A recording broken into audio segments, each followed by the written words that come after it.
सुखदेव राजा परीक्षित के सामने बैठे थे। कोई भूमिका नहीं, कोई आग्रह नहीं।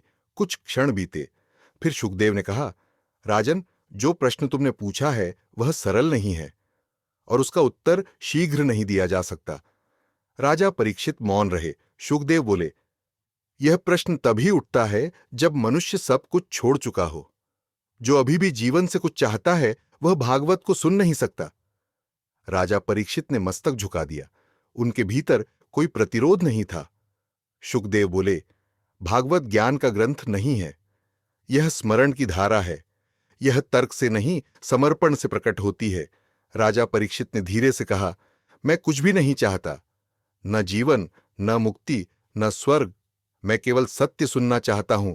सुखदेव ने कहा, तब सुनो, पर यह समझ लो, भागवत उनके लिए नहीं है जो उत्तर खोजते हैं। भागवत उनके लिए है जो स्वयं को छोड़ने को तैयार हैं। यही कथा का स्वर बदल गया। अब यह राजा और अर्श की कथा नहीं थी, अब यह मनुष्य और सत्य का संवाद था। सुखदेव बोले, मनुष्य संसार में आता है कुछ पाने के लिए, और मृत्यु के निकट उसे सब छोड़ना पड़ता है। भागवत उसी क्षण प्रकट होती है।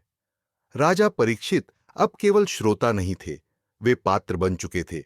सुखदेव ने कहा, अब मैं तुम्हें भगवान की कथा नहीं सुनाऊंगा, अब मैं तुम्हें भगवान का स्मरण कराऊंगा।